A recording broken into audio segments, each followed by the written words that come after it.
जय माँ इंद्राक्षी, जय अम्बे। इंद्राक्षी धाम में दर्शकों आप सभी का हम हार्दिक स्वागत करते हैं। आज हम विशेष अंक में बात कर रहे हैं कि अगर आपकी जन्म पत्रिका का केंद्र बलवान हो, बलिष्ठ ग्रह उसमें बैठे हों, ग्रहों की युति मित्रवत हो या दृष्टि में भी ग्रह बलिष्ठता बनाते हों, उस व्यक्ति के पास धन की कमी नहीं रहती, सुख समृद्धि उस व्यक्ति के पास भरपूर बनी रहती है।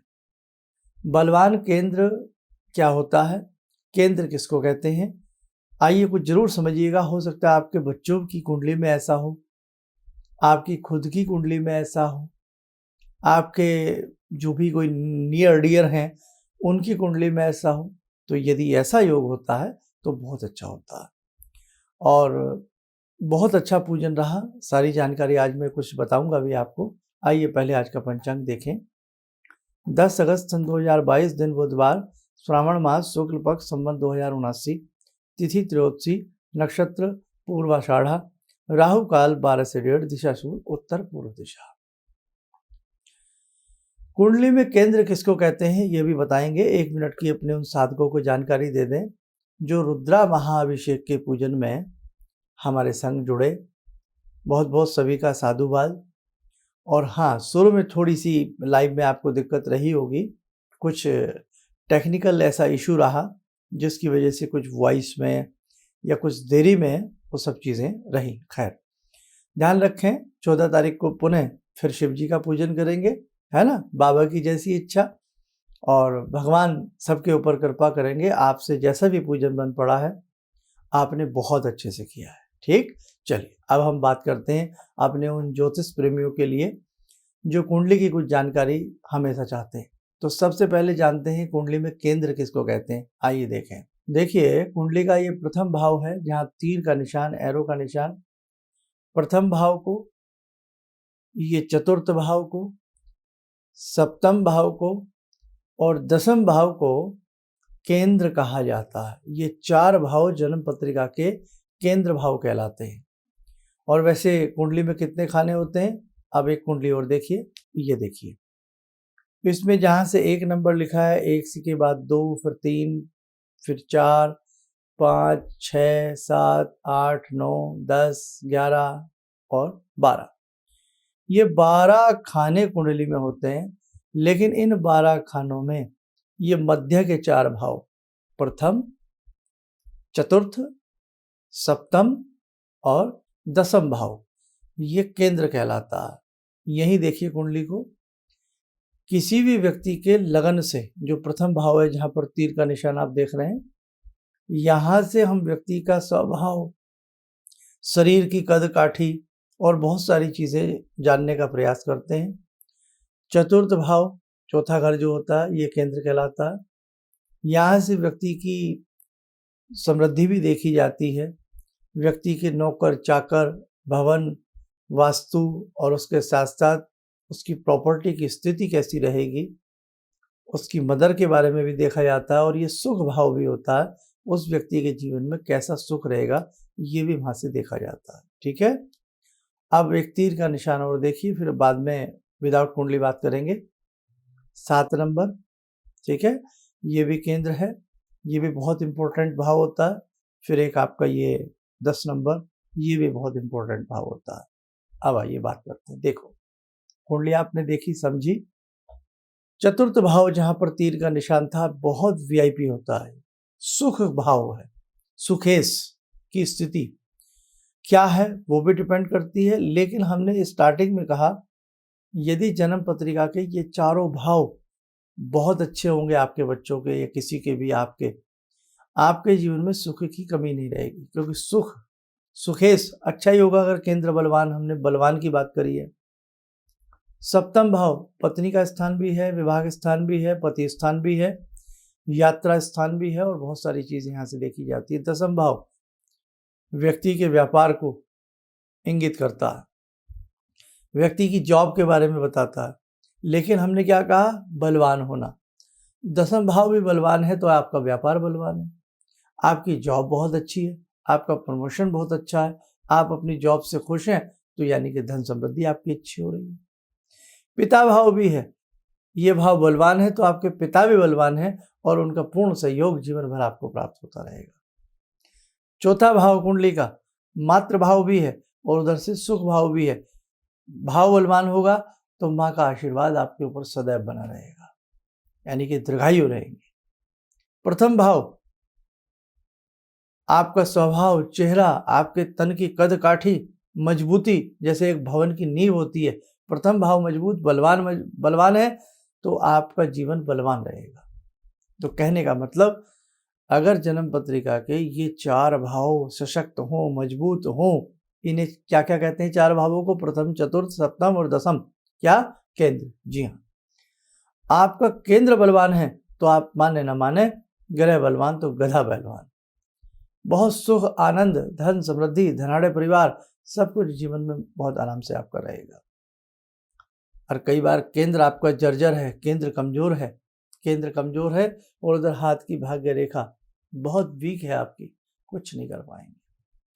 जीवन में दुख, पीड़ाएं, आंख में आंसू, बहुत सारी चीजें आपको झेलनी पड़ेंगी और दिक्कतें आपके जीवन के सामने बढ़ती रहेंगी। इसीलिए केंद्र को बलवान भी बना करके रखिए। कैसे? अब जैसे चतुर्थ भाव है, सुख है, तो सुख का स्वामी कौन है? सुखेश की स्थिति कैसी है? वो ग्रह कमजोर है, उस ग्रह के उपाय करवाइए, दान करिए, कुछ ना कुछ करिए, आपको लाभ मिलेगा। तो ऐसे कुंडली के अंदर एक टेक्निकल तरीके के साथ, एक ज्योतिषीय गणना के साथ, गणित के साथ आपके ग्रहों को बलवान बनाने का प्रयास किया जाता है। दान बता करके, मंत्र बता करके, या रुद्राक्ष बता करके, या कोई कैसा भी उपाय ना करना चाहे तो कहीं ना कहीं कोई उसको फिर रतन की भी राय दी जाती है कि आप इस प्रकार का कोई रतन पहन के भी अपने जीवन को बलवान बना सकते हैं। तो आज बस इनका संदेश देना था कि आप भी अपने बच्चों की किसी से जब कुंडली दिखाएं तो उनका केंद्र जरूर किसी से पूछ लें कि केंद्र की क्या स्थिति है। ठीक है? और बाकी जब आप हमसे कॉल अपॉइंटमेंट लेते हैं, डिस्कस करते हैं अपनी कुंडली के ऊपर, तो हम केंद्र की स्थिति पहले देख करके उसमें कह ही देते हैं कि भाई कोई दिक्कत की बात नहीं है, आपका बच्चा, आपकी बेटी, बेटा या आपकी कुंडली है, सब कुछ अच्छा रहेगा। अब उन लोगों की बात करें जिनकी कुंडली नहीं है, तो वो कैसे पहचाने उनका केंद्र अच्छा है? उनकी हाथ की जो मुख्य 4 रेखाएं, 8 होती हैं वैसे, लेकिन 4 रेखाएं, जैसे सूर्य रेखा, शनि रेखा, ठीक है, हृदय रेखा, और उसके साथ साथ आप उस व्यक्ति की देख लीजिएगा गुरु पर्वत। बस, पर्वत तो सभी होते हैं, इसमें 9 के 9 होते हैं, लेकिन गुरु पर्वत, उधर शनि पर्वत, शनि रेखा के साथ, इधर गुरु पर्वत, गुरु रेखा यहाँ नहीं होती लेकिन गुरु पर्वत होता है, उधर आपका सूर्य रेखा और सूर्य पर्वत के साथ उधर आपकी हृदय रेखा। ये 4 यदि आपके बलवान है तो आपका केंद्र ऑटोमेटिक बलवान होगा ही होगा। ये निचोड़ है। तो जिनके पास जन्म पत्रिकाएं नहीं है वो किसी विद्वान को, मर्मज्ञ को अपना हाथ दिखावें और क्या उन्हें करना चाहिए, जिन उपायों से उनके जीवन में सुख शांति आए, वो जानने का प्रयास करें। आइए, समय चला आज की ध्यान साधना का। जुड़ते हैं आज की ध्यान साधना में भगवान श्री हनुमान से। ॐ अतुलितबलधामं हेमशैलावदेयं धनुजवनकृशानु ज्ञानिनामग्रगण्यं सकलगुणनिधानं वानराणामधीशं रघुपतिप्रियभक्तं वातजातं नमामि। मनोजवं मारुततुल्यवेगं जितेन्द्रियं बुद्धिमतां वरिष्ठं वातात्मजं वानरयूथमुख्यं श्रीरामदूतं शरणं प्रपद्ये। श्रीरामदूतं शरणं प्रपद्ये। रामाय रामभद्राय रामचन्द्राय वेदसे श्रीरघुनाथनाथाय सीताया पतये नमः। श्री हनुमंताय नमः। कवच बना लें, ध्यान करें, हनुमान जी का शुभ आशीष हम सबके ऊपर बरस रहा है।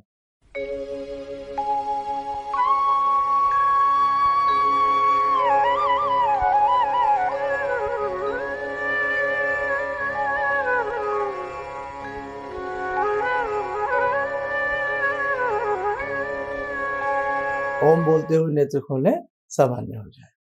देखो साधकों, बहुत सारी ऐसी चीज़ें हैं जो जीवन में आपको सीखनी है और बहुत अच्छा लगता है जब आप विशेष पूजन में जुड़ते हैं। 14 अगस्त का ध्यान रखें, पुनः यही रुद्राभिषेक है और जो रुद्राभिषेक से इस बार न जुड़ पाए हों, इस बार जुड़ने का प्रयास करना और प्रयास करेंगे कि इस बार ठीक 10 बजे की। कोई टेक्निकल चीज़ें हो जाती हैं तो उसमें तो आप भी जानते हैं भाई, कोई कुछ नहीं कर सकता, लेकिन फिर भी शंभू की कृपा रहती है तो काम हो जाता है। 10 बजे से हम प्रयास करेंगे कि लाइव कार्यक्रम में आपको पुनः जोड़ें और जो इस बार उसमें आना चाहते हैं, आसपास के लोग या इस बार बहुत दिल्ली के भी लोग हमसे कह रहे हैं कुछ इधर उधर से, तो उसमें यदि आप पूजन में सम्मिलित होना चाहते हैं तो आप हमें बताइएगा। आपका ज़रूर हम नाम नंबर रजिस्ट्रेशन करवा देंगे। आप हमारे संस्थान में सुबह 10 से शाम 6 के बीच में कॉल कर सकते हैं, ठीक है। और दूसरी बात यह है कि इसके बाद का दिल्ली में रहेगा, फिर तो आप आराम से सब आइएगा। दीक्षा वाले लोग थोड़ा सा इंतजार और कर लीजिएगा क्योंकि शेड्यूल बहुत टाइट और बिजी चल रहा है, आप सबको मालूम है। बहुत लोग ज्योतिषीय कुंडली के हिसाब से कुंडली दिखाना, हाथ दिखाना के लिए मिलना चाहते हैं, तो वे मिलने का तो प्रोसीजर नहीं है। टेलीफोनिक अपॉइंटमेंट के माध्यम से आप हमसे अपनी राय ले सकते हैं। देश विदेश में आप कहीं भी रहते हैं तो टेलीफोनिक अपॉइंटमेंट का भी हमने रास्ता खोला हुआ है, उस माध्यम से आप हमसे जुड़ सकते हैं। आप स्वस्थ रहें, सुखी रहें, इन्हीं शुभकामनाओं के साथ हम अपनी वाणी को विराम देते हैं। जय जय अम्बे। हम लोग आपका प्रोग्राम शुरू ही किया था अभी देखना, क्योंकि हम लोग बाहर से अभी साहिबाबाद ट्रांसफ़र हुए हैं, तो उसके बाद ऐसे ही एक दिन बैठी हुई थी, मेरी बेटी भी बैठी हुई थी।